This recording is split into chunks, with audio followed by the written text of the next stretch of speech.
welcome back to the channel, guys. I know it's been a little while, but we're back. So today we have a new review for you, and it is the MiniBuds cookie cake. But let's just say off the bat, I'm really not quite impressed with this budget brand, especially this strain right here. So the lineage on this one is wedding cake cross Girl Scout cookies. If you're new to the channel, I love Girl Scout cookies and I love wedding cake. So for me, this strain really had promising genetics. But when it arrived, honestly, all I could smell was grass. So let's get into it. So the flavour on this, I will actually rate a 2.5, maybe a 3. What was there was just grass, almost chlorophyll flavour. Clearly was not, it just was not how it should have been at all. I was expecting the sort of creamy, gassy, cakey terps. And yeah, what I got was a slight earth, but mostly just this grassiness. If you saw me unbox it on the channel, I did a live unboxing. You can see the flower there. Unfortunately, this and another strain recently, not a fan of both of them, and they both went into an infusion. Was very quick on that. And I actually forgot to actually get some more shots and the microscope shots for these ones. So my bad on that one. I completely fluffed that. So yeah, my bad, guys. But this is a gamma irradiated strain, and again, a lot of people get very funny with a gamma irradiated and expect not very many terps.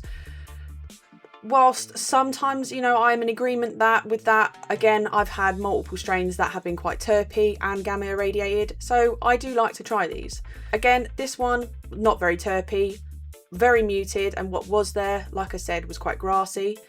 But going on to the effects were slightly better. The effects were, I'd say, about around their 4-5 out of 10 mark. They weren't anything strong. This is a T23, so not overly strong in THC, but again, this should have hit a lot harder than it did. Again, this is a sativa hybrid, so this is the daytime one. Again, I would definitely say this is not a heavy hitter into the indica sides. So I would agree, this is more of a sativa hybrid feel. But again, like I said, this was so grassy in taste that for me, I really couldn't consume it via vapor. I couldn't consume it via vape. So this fell in the infusion pot, and I found a little bit better relief that way. But yeah, for me, I couldn't consume this. I know there are 2 other strains currently out on MiniBuds, but this one has not really impressed me, and I'm not entirely keen to try the others, but I have seen that their other ones are slightly better. They do have better reviews than this, so it's promising on the other strains. But yeah, for this one, on my opinion, this was really not good for me, and it didn't seem like it was cured and cultivated well at all for what the lineage and genetics said it was going to be at all. So this was produced in Canada by MiniBuds, and this is packaged in the UK by Curaleaf Laboratories. I think another reason why we have this smaller size packaging, very similar to the ones we know by Huala. The Super Booth strain review coming soon, so keep eyes peeled on that. But yeah, so Curaleaf are very well known for doing the smaller packaging. Honestly, I actually prefer this size packaging. Less room for the flower to get tumbled about and the trichomes to get knocked off and things. So yeah, Curaleaf, I actually do rate your packaging, so fair play. So again, like I said, this one really let me down. I was very intrigued by it. We know we like our budget bangers over on this channel, and for me, this is not a budget banger. So a very short and quick one today, because I can't go into too much of the trichome heads and things like that. Your girl messed up there. Whilst looking at the flowers, I know that the bud appeal on this wasn't overly too bad. It didn't look anything bad at all. It was an okay trim. They were fairly dry, so again, hydrostone was needed.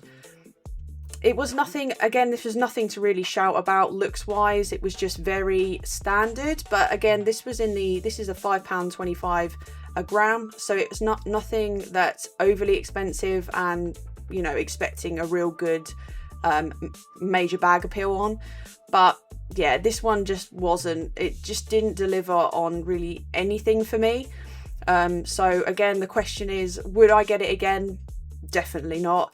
I think maybe if it was at £2 a gram, possibly, but even then, with the amount of grassiness and the flavour on this was just not there at all. So yeah, this one is just not one that I would order again. Overall, this strain is going to honestly get a 3.5 out of 10 for me. Really, I just don't rate this one. Hopefully other people have got on with it better than I have. Let me know down in the comments if you guys have had this cookie cake. I know people have had the pink, was it the pink Kush cross and those are much better apparently. So yeah, let me know down in the comments if you've had this and what your thoughts are. As always guys, stay medicated. I'll see you next time. I'm off.